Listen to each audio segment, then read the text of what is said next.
Hello, thank you very much for joining our 45-minute webinar on understanding CDP's 2016 methodology. My name is Jackie Fricke from FirstCarbon Solutions, and I'll be your moderator today. In this webinar, we'll discuss the new scoring methodology, criteria for making the A-list, target setting, the new Scope 2 guidance, changes to risks and opportunities, and other changes for 2016. We'll be opening up the webinar for questions at the end, so if you do have questions, you'll see an area in your control panel to type those in throughout the webinar, and we'll answer them after we've gone through the presentation. And if we run out of time and are unable to get to your question, please be assured that we'll get back to you offline, excuse me, so that you have all the information you need. You'll receive an email later today with a link to a survey requesting your feedback on this webinar. We welcome your input so that we can improve on future sessions and bring you the relevant information you need. You'll also receive an email tomorrow with a link to a recording of this webinar, as well as the slides. And finally, we invite you to follow us on Twitter at FirstCarbon and to share what you learn on social media using the hashtag 2016 CDP methodology. Joining us today is Alicia Godlove, Project Manager at FCS. As a Sustainability Team Project Manager, Alicia manages CDP, GHG accounting, sustainability software, and zero discharge of hazardous chemicals for the apparel industry, working with multinational companies to evaluate and improve the sustainability performance of their operations and supply chains. Alicia has also managed operations, business development, and standard setting for materials certification programs at SCS Global Services. Alicia has a Master of Environmental Science and Management from the Bren School at the University of California, Santa Barbara. And now let's get started with our presentation on understanding CDP's 2016 methodology with Ms. Alicia Godlove. Thank you, Jackie. So just getting started, just a little bit about FirstCarbon Solutions. We are CDP's global scoring and exclusive sustainability outsourcing partner. We've scored over 15,000 disclosures. We've done over 1,200 climate change performance reviews, and we are a data process and technology company. And we pair that with our, subject matter expertise in topics like CDP, greenhouse gas accounting, and sustainability reporting. We are a global company, but we are headquartered in Irvine, California, and I am based in San Francisco. So with that, let's get into the changes for 2016 for CDP. So there are quite a few, and we won't be able to cover all of them, but we will be hitting on some of the major topics and some changes to the actual structure itself, which leads into the changes in the scoring presentation. So for 2015, this should look familiar to all of you. So you would get a numerical disclosure score. So this is a score from 0 to 100. It's a measure of, how complete your response is, how transparent you are. And then if you got a score of at least 50 in disclosure, then you would qualify for a performance band. And this would range from anywhere from an E to an A. And it is more of a measure of just how you are performing on climate change issues. So for 2016, you will get this new type of score, which is quite a bit different. This is a single letter band. This is an example right here of a management B. And so each question is scored on 4 different levels, which build on one another. And we'll go through an example so you can better understand just how that figures into, what your overall score is.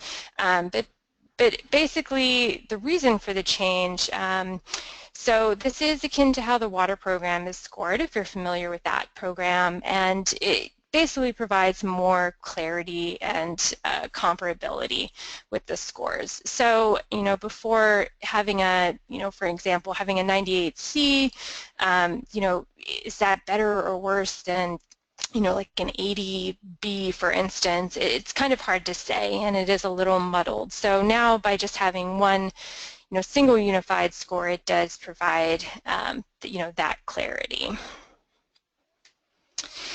So we'll provide a couple examples of questions to really highlight what these changes are. So this is question 1.2a on incentives. It asks, do you provide incentives for the management of climate change issues? So there's a lot of text here. Don't worry about that. We're just looking at the structure here. So in 2015, we can see we have our disclosure criteria, and then we have our performance criteria.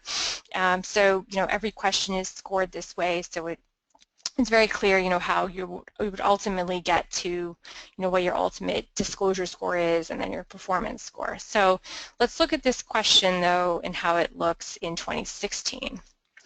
So for this example, we have basically the same criteria as last year, but now it's spread over 4 different levels. So we have here these new disclosure and awareness levels. They basically have the same criteria as last year's disclosure, just spread over 2 levels now. And then management and leadership, same idea. It's the same basic criteria that was covered under performance last year. There's a couple more drop-down options, but now you can see how it spreads out. Something to note, just having 4 levels now, you're going to have more points overall. So, this question is worth 11 points now versus 5 in 2015. It doesn't really mean that it's worth more, weighted more, but that is, something to keep in mind. So let's look at another example. This one is on absolute targets, question 3.1, and we'll talk about targets more in depth, but as far as structure goes here. So this is if you had an absolute target for emissions reduction. So we have our, classic disclosure and performance criteria from last year, and now we have, these 4 different levels, but this in this case, though, we can see for disclosure and awareness, we have, the criteria from last year that was covered under disclosure, but we also have some new criteria as well. And then for management and leadership, we have all new criteria, and we don't actually have the performance criteria from last year covered at all. And again, this question is worth 23 points now instead of 10, but again, all the questions tend to be worth more now. So, something to keep in mind, not all of the questions are scored on all 4 levels, but many of them are. And the idea is that it represents a progress towards, leadership, basically. So, disclosure is about having transparency about climate change issues. Awareness means you have, knowledge of those impacts. Management is you're taking more coordinated action, and then leadership, you're really implementing the current best practice, and they do build on one another. So, knowing how the questions are structured, then, how is CDP going to figure out your overall score? So basically, you'll qualify for the next level if you reach this 75% threshold at the previous one. So let's just take this example. If you have 100% disclosure, great. That means that you can qualify for your overall score then to be, awareness. And then you got a 90% awareness, which means now you progress and can qualify for management. But now you only have a 65% management, so that's less than the 75%, which means that you're going to have an overall score of management, so either a B or B minus. And then we can see, because your management score is, above 40% or above, you're going to have a B. So, because of all these changes, there have been a lot of questions, how am I going to be able to compare my score from last year? How am I going to know if I'm, improving or declining? So CDP has come out with this comparability matrix, and So the way to read this, you can look at your 2015 score and read what you would have achieved under the 2016 methodology. So for instance, if you had a 98C, you can follow that along and see where you would be, and so a 98C from last year would translate either to a B or a B minus, depending on if you were kind of on the higher end of a C last year or whether you were on the lower end. So let's jump into the Alist criteria. Much of the criteria is the same. So you still need to have a public response. You need to have at least 70% of your Scope 1 and 2 emissions verified. One change here, it's not really a change actually. So it is more explicit that you cannot have any significant relevant exclusions. This criteria, though, was actually embedded in the criteria from last year. Last year you needed to have maximum performance points in the verification for Scope 1 and 2, and to do that you couldn't have any relevant exclusions. So now it's just clear and explicit, about that criteria. There is a minimum score required. This year you'll need a leadership score of 75% or above. So you can still get a leadership score of an A minus as long as you meet a 75% in management and just any percentage in leadership. It's just, to get on the A list, you do need this high leadership score. Other changes, so before they made it explicit that you had to disclose your gross, global Scope 1 and 2 emissions. That's not explicit this year, but it would be quite difficult to, achieve that maximum leadership score without doing that. So do keep that in mind. And the other change is that last year you had to have maximum performance points on question 12.1a. So this was asking about your gross global Scope 1 and 2 emissions. You needed to have at least a 4% reduction due to emission reduction activities. That criteria is no longer included on the A list. It's been recognized that that's rather difficult to maintain year over year, especially if you're a high achieving organization that is has already drastically cut emissions due to emission reduction activities. So that is a change to keep in mind. So with that, let's transition to some of the major content changes in terms of target setting. So there's a lot of expanded criteria this year for your absolute and your intensity targets for your emissions. So the first one that I would like to focus on is that you really need to start thinking farther into the future. This is looking to the medium term, which is beyond 2020, as well as the long term, beyond 2035. Whereas the criteria last year was more about, did you have a target? Did you need it? This is really more about, are you being ambitious and forward-thinking in setting targets for the future, not so much about targets you've already met. The second point is that you should cover a large proportion of your emissions.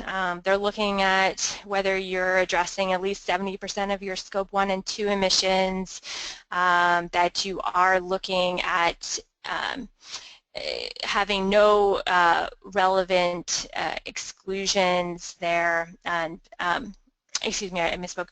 You need at least 70% of the emissions in the scope that you specify, and that you're also addressing your Scope 1 and 2 emissions. And finally, you should be ambitious in your reductions. One of the criteria for leadership for absolute targets, I believe, is that you need a 2.1% reduction year over year between your reporting year and your target year. So a note about absolute versus intensity targets. So last year was the case that there was a slight preference towards absolute targets in terms of performance points.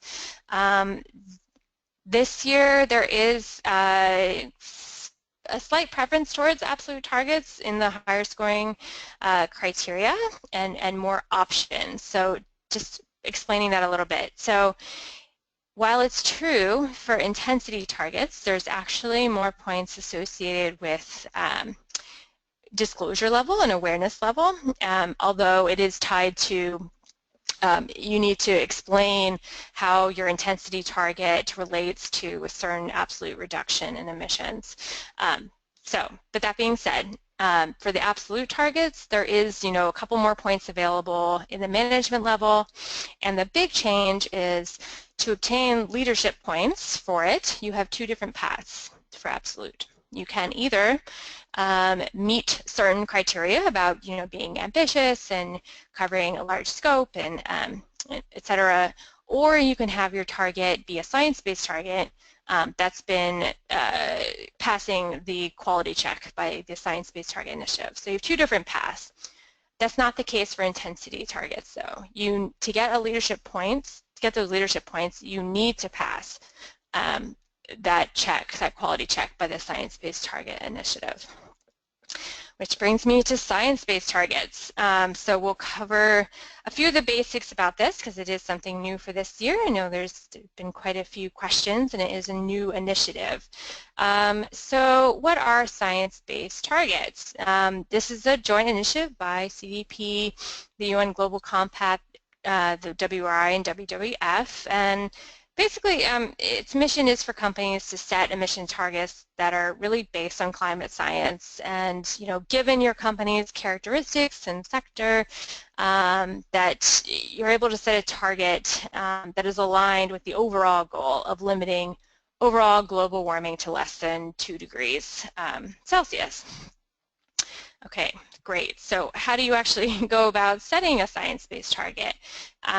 So just briefly outlining the steps here. So you need to first join the call to action on the initiative's website. You sign a commitment letter. The commitment letter is pretty straightforward. It's short. About 124 companies, I believe, have signed as of at least last week. And then from there, you have 2 years to actually set your target and develop your target. So there are many different methods for doing this. There's something called a 3% solution. That's a bit of a simpler one, at least to wrap your head around. And it's mostly favored by U.S. companies. There's another one called the sectoral decarbonization approach, which is a little more complicated and nuanced.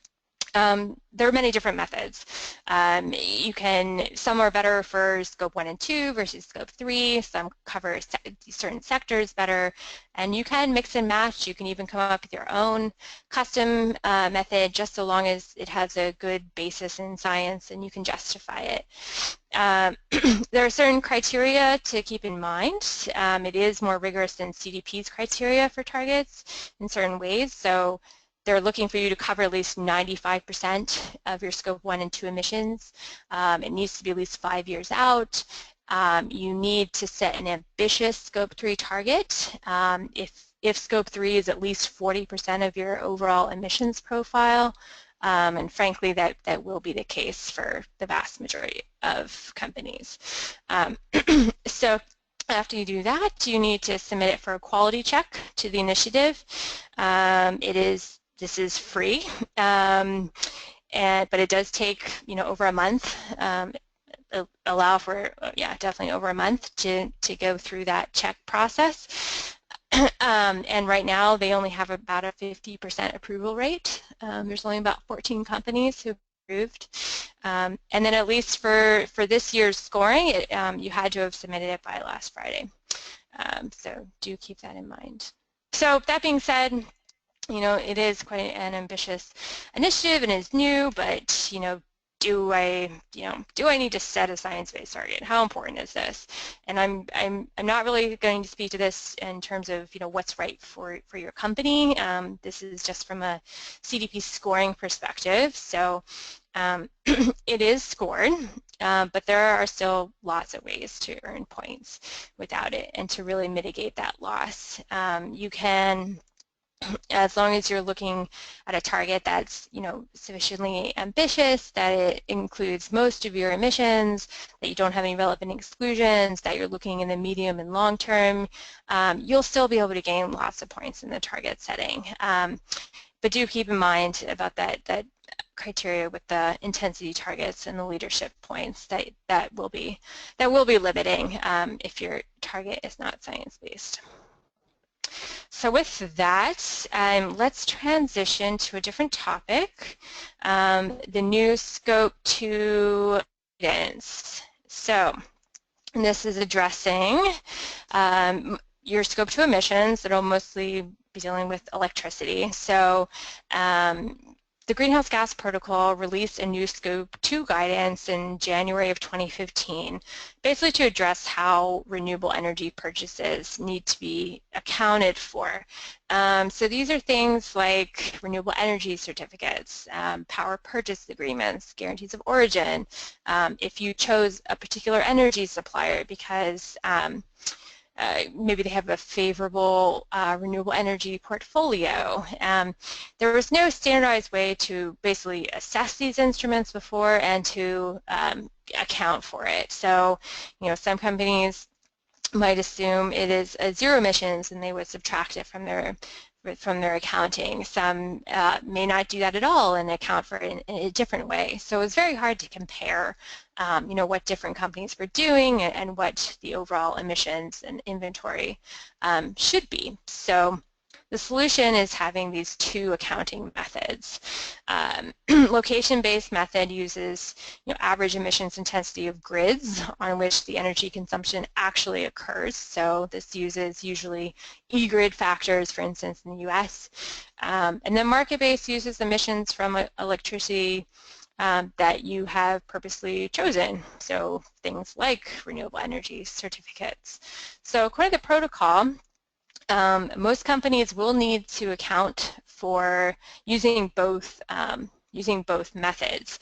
So the criteria is just if you are in an area where you would have a choice to purchase one of these things, or you do have that option, not that you are doing it, but that you have it available to you, you do need to do the dual accounting.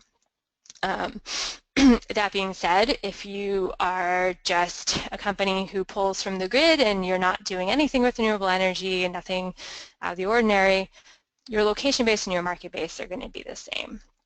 So that being said, with that requirement for dual accounting, not necessarily true for CDP. So for your disclosure, you're going to see all these questions that are going to ask you, are these emissions for your base year, are they location-based or market-based? You might have to fill out tables with columns for location-based and market-based. So just know you only need to do one, so either location-based or market-based, but it's good to be consistent, with one or the other. There are no points, benefit, or penalties for doing both. You just need to do one. It is important to keep in mind, though, if you are a company who did renewable energy purchases in the past, you'll want to make sure that your base year does conform to, I guess, the market-based method appropriately. So you're comparing, doing appropriate comparisons with your reporting year and your reduction activities. Otherwise, it's going to be impossible to compare. So you might have to redo your baseline. So that being said, no preference for location-based versus market-based. The one exception to that from a points perspective is question 11.4. So this question asks, about your electricity, heat, steam, cooling, all of those that were counted at a low carbon emission factor in the market-based figure. So that question needs to be answered by everyone, but if you're not reporting market-based or you don't have any low carbon emission factors, you will get a points penalty there. Okay. So with that, let's switch over to another big topic. This is risks and opportunities. So there is a stronger connection this year between your risk management procedures and your risks and opportunity drivers. So on the plus side, there are more options now for partial credit for question 2.1a on your risk management procedure. So it used to be for performance, you needed to look at risks, more than 6 years into the future. You need to report results to the board. So now there are more opportunities. If you're only looking, for instance, 3 to 6 years out, or you're reporting to a senior officer, you can still get quite a bit of, awareness and management points. There are harsher penalties for questions 5.1 and 6.1 on your drivers if you don't have any documented processes or you're not disclosing the details of your process. So this was always the case if you had the situation where you didn't have any drivers or you didn't identify any drivers. So the idea behind that was, how can you really say this, regulation, for instance, isn't a driver if you don't have a proper risk management process in place.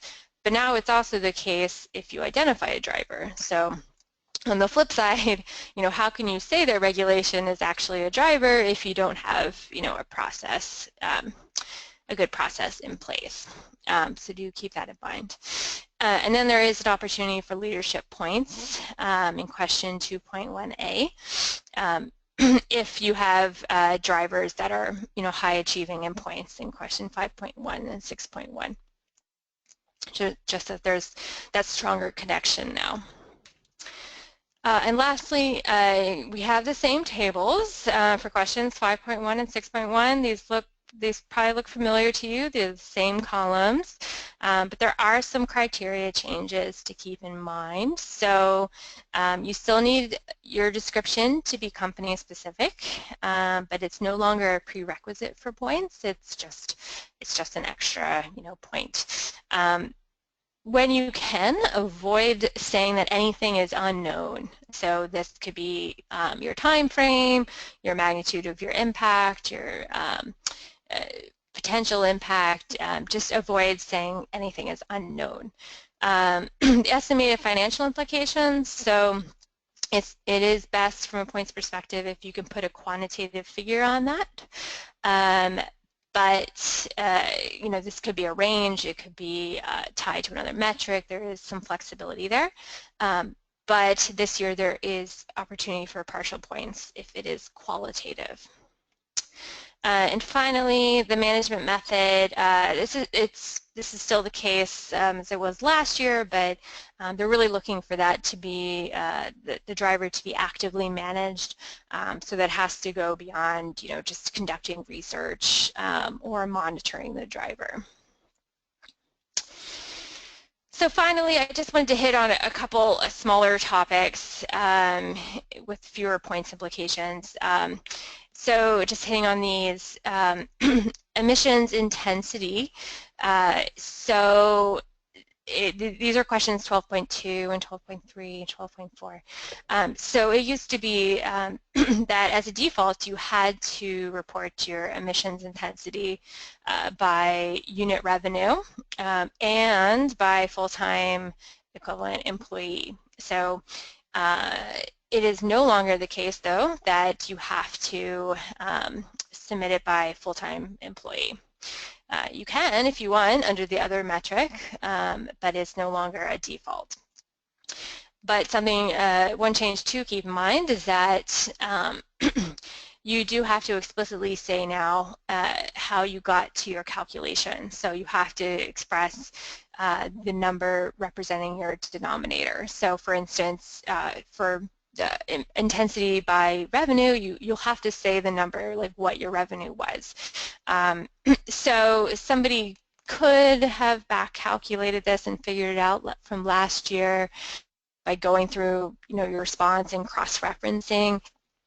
So it's not necessarily new, but it is now, explicit and contained in this, one question. Renewable energy. So there is a new question in the target setting that goes into, did you have a renewable energy production or consumption target? Renewable energy, they're not very prescriptive about, what counts as renewable energy, something to keep in mind. But this question isn't scored. But something to keep in mind is that CDP does like to try out some of the more ambitious and forward-looking questions with having them pop up in the questionnaire as not scored, but in the future they might be. So do keep that in mind. And again, the renewable energy does come up in other embedded in other questions, especially new Scope 2 guidance, potentially with the market-based accounting method. Moving on to low carbon products. So this is question 3.2. There was a question last year that talked about, whether your product or services allowed emissions to be avoided by a third party. So that question has been expanded now to also ask that same question, but also if you have any products that could qualify as a low carbon product. So in terms of what that means, there's some good guidance in the guidance document and some references there. There's something called a low carbon bonds registry initiative that has a taxonomy of eligible goods and services. There's other references as well if you're curious whether your product qualifies as low carbon.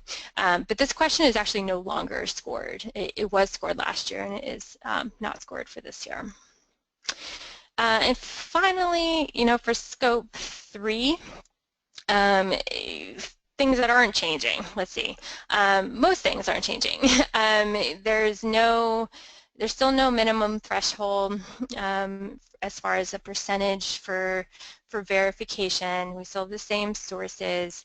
But something to keep in mind, though, to get the maximum points here, they're really looking for sources to be either they're not relevant and you've provided some kind of explanation about why that is, or they're relevant and you have calculated them, or they're not relevant and you've still calculated them.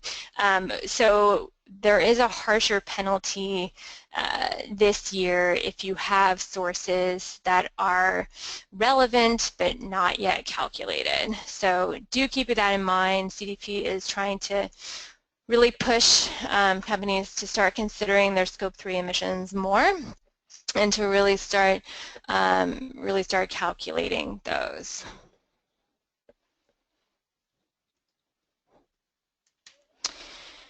So I just want to end by saying that, FirstCarbon, we do offer quite a few CDP specific services, everything from we do performance review calls and do performance reports with companies each year. We do help companies collect all sorts of data related to emissions and invoices and everything, doing calculations for CDP as well as full greenhouse gas inventories. We do help companies engage with their supply chain, and we help companies in a variety of ways just on their completions and their disclosures, everything from completing the entire disclosure itself to popular services, pre-scoring, companies' responses. So before they finally submit, we go through with a fine-tooth comb, tell you where you're gaining points, where you're losing points, why you're losing points, and give you specific recommendations. And then everything in between. So thank you very much for your attention, and with that, I think we'll open it up for questions. Thank you so much, Alicia, for that information. We do have a few questions that have come through, so I'll start by asking those. And again, please feel free to ask questions using the question box in your control panel. And as I mentioned, if we don't get to your specific question, we will get back to you offline. So our first question is, are you able to get an A score if your response is marked as private? No, you cannot. Your response does need to be marked as public to qualify for the A list. Thank you. Is the 75% threshold decided? As we understood, it would be decided at a last stage of scoring. Same question for the 40% criteria, which splits a band and a band minus. Okay. Yes, so good question. This is what CDP has set it for right now. They do reserve to change it as we see the responses come in, especially with all the structural changes this year and the content changes. So it is possible that it could change. They want the A band to mean something, so they don't want it to be just for everyone to get it, but they don't want it to be so difficult that nobody qualifies for it.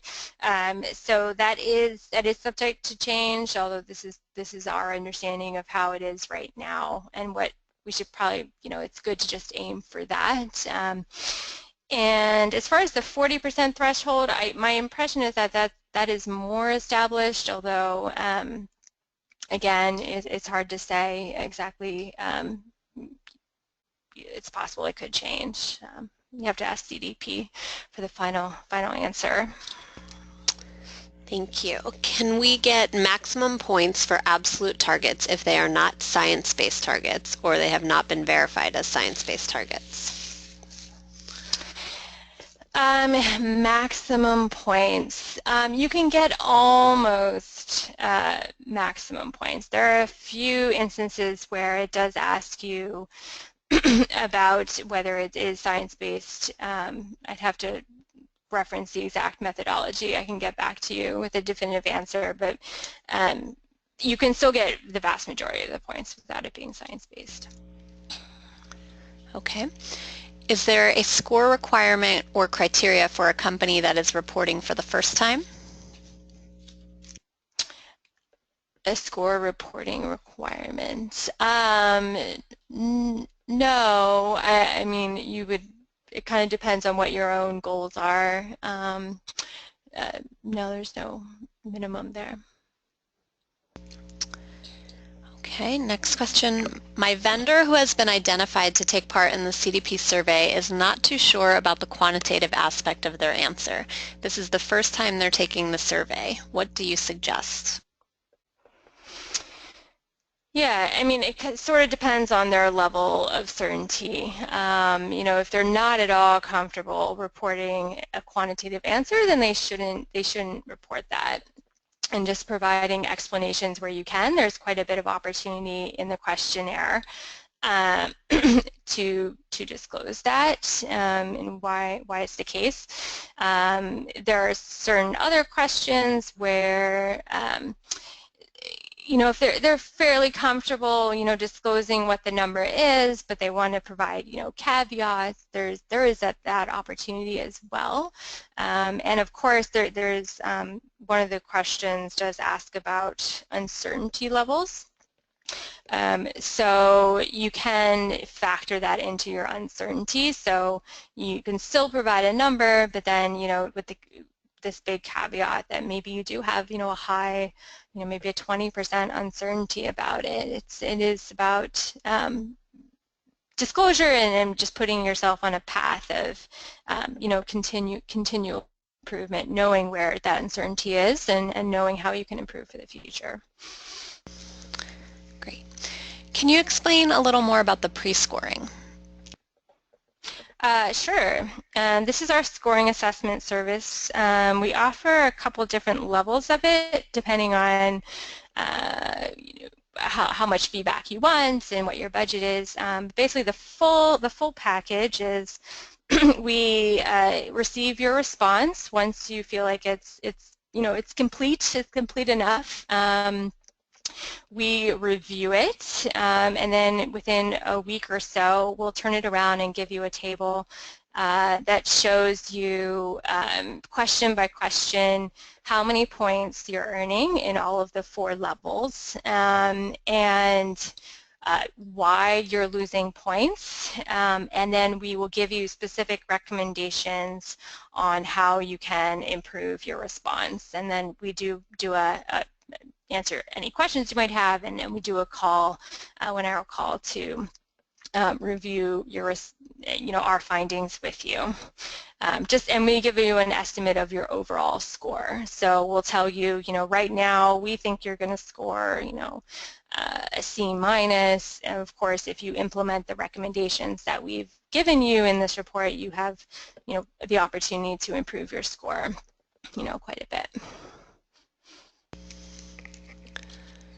We should mention there that as part of CDP's conflict of interest policy, we don't provide any scoring services, FCS does not provide any scoring services for our CDP consulting clients. The next question is, does it matter when our baseline is? If we have data back to earlier years, should we baseline as far back as possible? It's really up to you. You can baseline, it's more that the latest it can be is that it overlaps with your reporting year, but there are no, limitations on, how far back you go. Okay. How does CDP check the 70% verified emissions if most third-party verifiers don't say so in their assurance statement and companies do set boundaries depending on many guidelines and even on their own?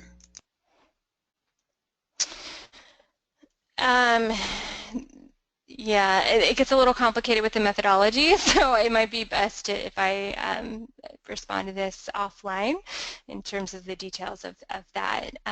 But it does get a little complicated on how to verify that. Okay. On that question then, if the attendee would not mind providing their contact information, you could chat that to me privately. Next question says, is it possible to get a copy of this presentation after the webinar for wider circulation within our team? And absolutely, we'll be sending out an email tomorrow that has a recording of the webinar as well as a link to the PDF of the slides themselves.